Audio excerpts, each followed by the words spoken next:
Illegal immigration has long been an issue in the United States, especially since the latter half of the 20th century. Mexican immigrants make up the largest amount of immigrants that come to the United States illegally. About 5.3 million undocumented immigrants from Mexico are living in the United States, according to estimates based on the March 2002 Current Population Survey, as well as censuses and other government data. Over 1 in every 2 Mexican immigrants is undocumented, compared with about 1 in every 6 for the remainder of the foreign-born. This is a huge issue on both sides of the spectrum. Today, at this moment, there are millions of people who live their lives in fear of getting caught and being deported. Let's take a closer look at one man's story. According to the latest data, the federal government is now kicking undocumented immigrants out of the country at a rate of more than 1,000 a day. That's 400,000 each year. About half agree to leave on their own ticket. The rest get a free ride in handcuffs. John Hollenhorst is back from one of those flights, and he joins us with the second of 2 reports. Well, Deanie, ICE, the Immigration and Customs Enforcement Agency, has planes taking off every day from various cities. The deportees face a worrisome future as they cross the border. The Gateway Bridge connects Brownsville, Texas, to a region of Mexico where just last week a drug gang murdered 72 people. It's the ultimate destination for deportees on this flight out of Salt Lake. Until he was nabbed by ICE agents, Alberto Perez had never been in a plane. It feels fun in the airplane, but it feels sad at the same time that I got to go somewhere that I don't really know. Born in Mexico, he came here at about age 5 and never went back. It's a typical story for 50 or 60 deportees who lift off from Salt Lake every Thursday, headed for a country they barely remember. Isidro Hernandez is okay with it. I'm kind of excited to start out a new adventure in Mexico. But Perez worries about his wife and son and his future. And everything that I have is here. My job, my wife, my family, my mom and dad. And there's pretty much nothing in Mexico for me. The prisoners are in handcuffs, belly chains, leg restraints, but there's rarely trouble. A lot of these people, it's their first flight, so they're pretty anxious about that and what's going to happen with their futures. Jim Donaldson supervises ICE flight operations. There's drug dealers, there's violent criminals. We're taking a criminal element off the street. That's important. The average is about 4,200 a week is what we're doing by last count. These heavily guarded flights go to 80 different countries, but the majority of the people in handcuffs are headed to the Mexican border. I can't think negative, because if I think negative things might start happening. So I got to stay positive and just try to succeed in whatever I do once I get down there. We flew from Salt Lake to Las Vegas and picked up more deportees, then to El Paso for more. Heading for Harlingen, Texas, we had 130 prisoners aboard. Everyone knows some deportees will turn around and sneak right back into the U.S. There's people on here, it's not their first time. Immigration attorney Aaron Tarrin says many people arrested by ICE agents get so frustrated sitting in jail, they agree to be deported and take a round trip to Mexico. In reality, the plan is to come back in to support your family. We have job security. This is always going to be like this. By the time we land in Harlingen, the sun is setting. It's getting dark as buses head for Brownsville. When we see the Gateway Bridge, it's nighttime. Alberto Perez gets his cuffs off just before crossing the border. This is my country, Mexico, but I don't know anything of it. Walking across the bridge, he worries about thieves and assassins ahead of him, his family behind him. I already cried twice in the freaking butt. Yeah. As he leaves the U.S., he says it's forever. I'm trying to hang on there because it's a rough world out here. As you can see, there are several issues of basic human rights in the equation, but the issues of policy and policymakers' beliefs make immigration a hard topic of debate. Not only do immigrants and lawmakers define their current policy as a problem, but also American citizens.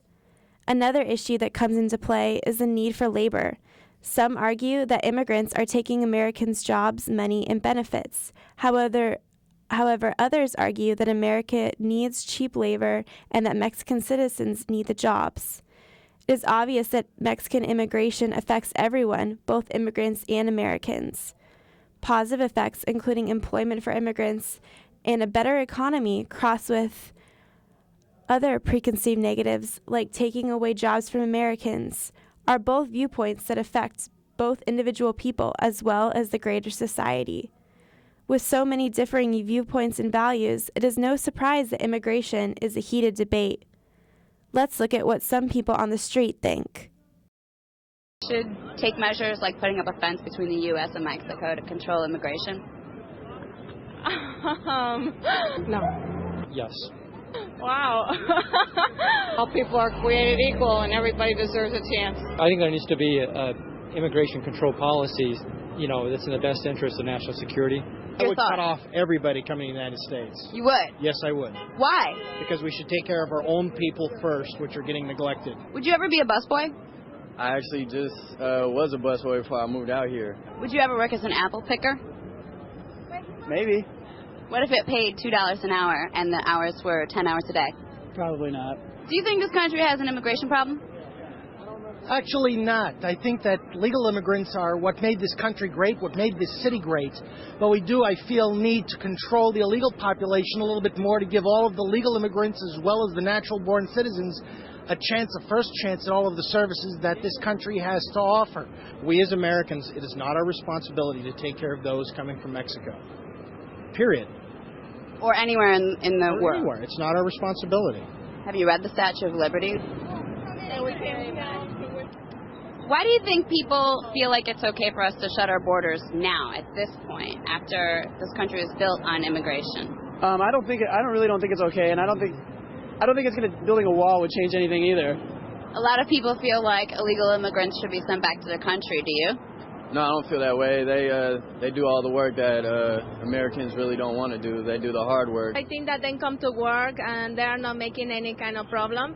But the people like the homeless, the drug addicted, that kind of people is that make the problem. A lot of the immigrants that come over here are actually the ones that's doing a lot of the work. In your experience with meeting illegal immigrants, have there been more drug addicts or more hardworking people? More hardworking people. Would you ever employ illegal immigrants if it was a cost saving? I think we have. I would not support it knowing it, put it that way. Well, you better stop going out to eat at restaurants. Different people's values are inherent in this issue, and as a result, it's no surprise that there are politics heavily involved with the immigration issue. Congress makes decisions regarding immigration. Part of the power goes to the state and part goes to the federal courts. The president has less power than people might think. In this clip, it's easy to see why these illegal immigrant students are protesting and making their values known.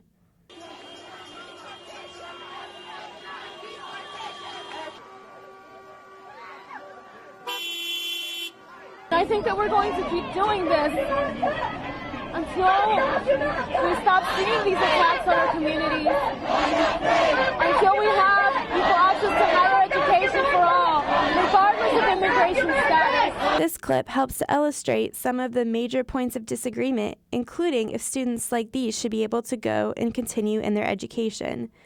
Other points of disagreement include how many immigrants should become legal, how and if to punish those who are caught, and what service to provide them with. This man's story sheds light on an illegal immigrant's daily life. Legal immigrant, about what it means to live and work in America. I didn't hear what Seth said. This store normally has a fair number of people, but this morning it's just me and my co-worker. People are afraid to go out. We are afraid to go out. We just aren't sure, even in our own homes and in our own rooms. We have that fear not because we are criminals, but because they treat us like we are criminals. My job is that of a butcher. It has been for a long time. What I make here in the United States in 1 week would take between 4 to 6 months in Honduras, even though I make a small salary here. So it's very difficult. To win the daily bread for my family, If they make me wash an animal stall full of excrement with my bare hands, I would do it. I could put my arm in up to here. I don't have papers from this country. I can't aspire to do better and get a better job. So I do what I can, the worst tasks, things an American is not willing to do. In the air, you can feel the powerlessness of us all of the Latinos, because we're afraid to walk out in the street. We're afraid to go buy things like food. If we get sick, we aren't going to be able to seek medical treatment because we can be arrested. Now, if the police see us in the street, they're going to ask us for our papers, and we don't have them. There are 12 million illegal immigrants here, and that's a lot of people. If they put us to work, we will do a great deal of good. But if we all have to go home to our home countries, maybe if we stick together, we can come out okay. But the United States will never be the same again. It's not just us, the immigrants, that are going to feel it. The businesses are going to feel it too. If they pay us $100 a day, when they throw us out, they're going to have to pay someone else $300, $400 a day. Hispanic people, we aren't criminals. We came here to work, to help ourselves and to help this country grow.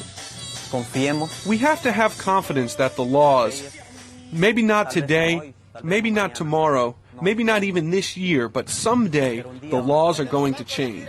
And people are going to realize that without us, without the Hispanic people, there's going to be a huge hole in the United States because we do enormous work, immense work for very little money. To take an even more personal look inside the issue, we interviewed TCU sophomore business major Emma Hager. Emma told us about how her parents hired an illegal immigrant as a nanny for her as a child. Emma said that her family worked to help her nanny become a legal citizen. Emma told us that she thinks it is unfair for individuals like her nanny to have such a hard time receiving citizenship when she was such a hardworking person. The National Association of Social Workers' position on immigration is that they strongly support undocumented clients. After analyzing our research and acknowledging our personal values, we also side with the NASW. We feel not only does immigration strengthen the economy, but it also gives opportunities to both immigrants and the American population in the long run.